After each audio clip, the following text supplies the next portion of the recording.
Të dashur shqiptar, historia e Shqipërisë është lufta e yjeve. Çdo personazh shqiptar nuk është nga realiteti, nuk është e mundur të ndodhin këto gjëra në Shqipëri. Nuk e pranon arsyeja njerëzore. Dhe kur studentët e mi shikojnë se çfarë ndodh në Shqipëri, nuk duan ta besojnë. Kujtojnë se unë u tregoj pralla fantastiko-shkencore.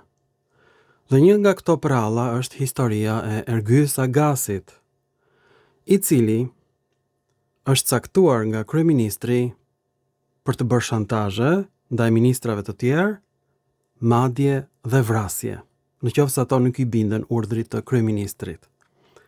Dhe kjo është regjistruar. Pikërisht nga vetë Ergys Agasi për ta patur më vonë si armë mbrojtëse kur t'i vi radha atij. Ai ka regjistruar kryeministrin vet, Ergys Agasi. Po ç'është ky Ergys Agasi? Që të kuptojmë se çfarë është Ergys Agasi, duhet kuptojmë një gjë që ka thënë politikania greko-shqiptare Elisa Spiropalis. Nga emri grek Spiro. Spirale. Kjo është Spiropalis. Dhe ajo ka thënë që shqiptarët janë bërë minoritet. Ka të drejtë. Këtë kam thënë unë në çdo film nga viti 2020. Kujdes se po humb balanca midis shqiptarëve autokton dhe njerëzve nga Pradeshi. Mirë pas kush nuk më dëgjon mua. Ergys Agasi ka emrin grek që do të thot punë, dhe mbi emrin grek Agasi është gjinoria në greqisht Agasu, i emrit Agasos, që në greqisht do të thot trim i mirë. Dialekti i Lakonias.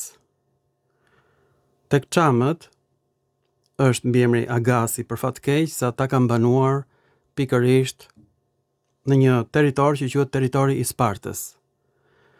Është i përhapur tek grekët si mbiemër, Agasi. Por atje është Agasu, nga Agasos. Kjo është në gjuhën spartane, do thot trim i mirë, ndërsa në greqisht është Agathos.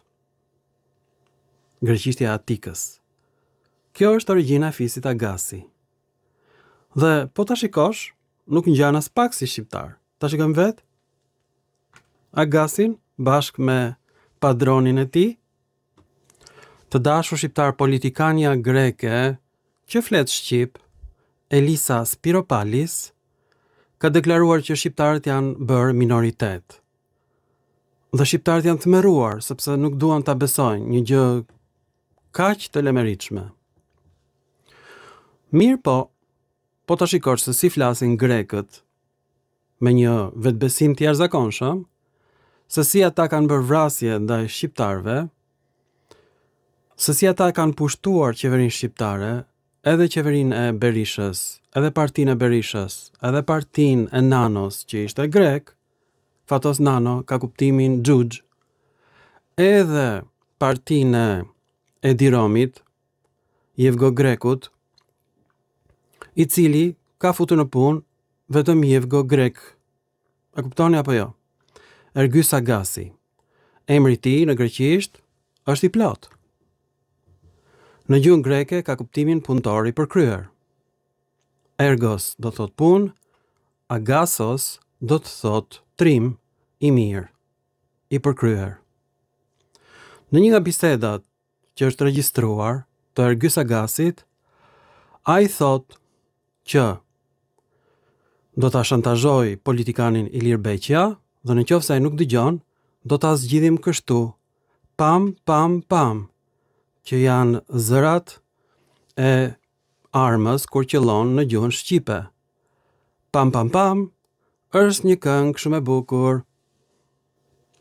Pam, pam, pam, pushkën e pam, pam, pam, pam, pushkën e kam, unë qëlloj, Ergys Agasi qëllon, dhe shqiptarët nuk jetojnë. Kjo është kënga e grekërve në Shqipëri.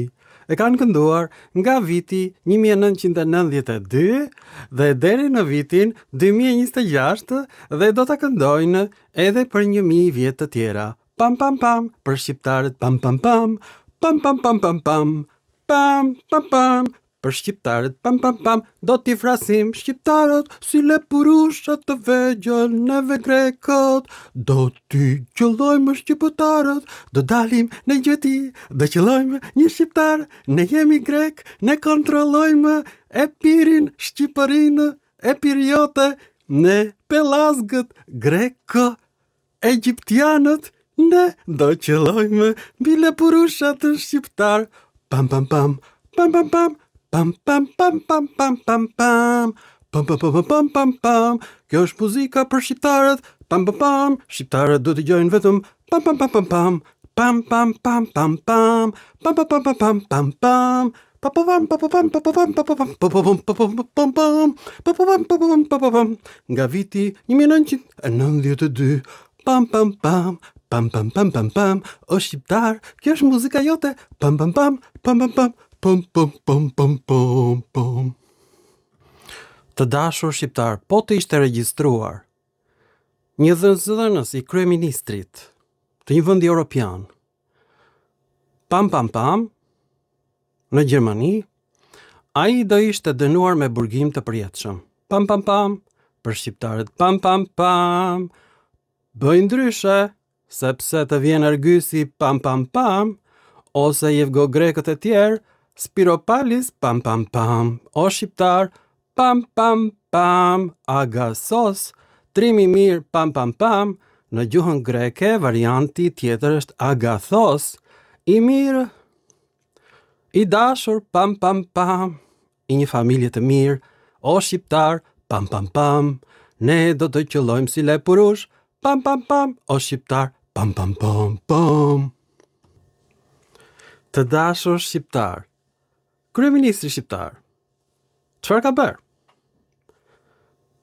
Që t'ju bëj qefin njerëzve të Sorës, ai lejon Ergys Agasin, do më thënë urdhëron atë, të vjedh diskun e të gjitha të dhënave të shqiptarve, sistemin Teams të policisë, dhe ta hedh këtë disk në internet, dhe të thotë që këtë e ka bërë ambasada iraniane. E mbani mend apo jo? Pastaj, kryeministri shqiptar sulmon Iranin, i bën qefi njerëzve të Shkretët Tiras, dhe gjoja të dhënat e shqiptarëve dalin në një gjuhë iraniane, në internet, që gjoja ato ja vodhën pikërisht policisë shqiptare. Dhe është regjistruar dhe këtë e ka bërë Ergys Agasi me urdhër të kryeministrit, që t'i hidhet faj Iranit. E kuptoni apo jo, që gringot janë këtu, ata e kanë organizuar një që t'tillë.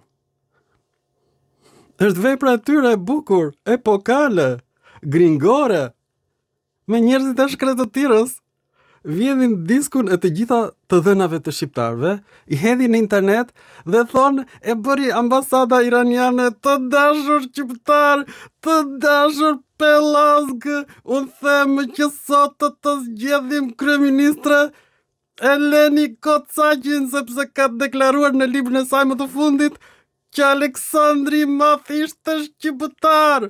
Aleksandri ka qenë pushtuesi i Shqipërisë. E kuptoni apo jo? Emathia është emri i Maqedonisë, ai ja ka vënë Emathia Matit. Ka qenë kufiri në Mat, midis Ilirisë që mbeti e pa pushtuar dhe nga Maqedonia. Trupat romake kanë çliruar Prygjan ose Epirin sipas grekëve nga trupat maqedone. Kjo është lufta iliro-romake, është lufta midis grekërve dhe romakëve. Romakët e pushtojnë Shqipërinë që quhej Emathia, do të thënë Maqedonia, e pushtuar nga forcat e Aleksandrit të Madh, përpara se sa të nisej për në Persi. Dhe Eleni Kocaqi deklaron që Aleksandri i Madh ishte shqiptar. Është një lloj sikur të thuash Sultan Murati që pushtoi Shqipërinë, ishte shqiptar. Ju faleminderit për vëmendjen, të dashur pelazgë, miru pafshim në filma të tjerë shkencor.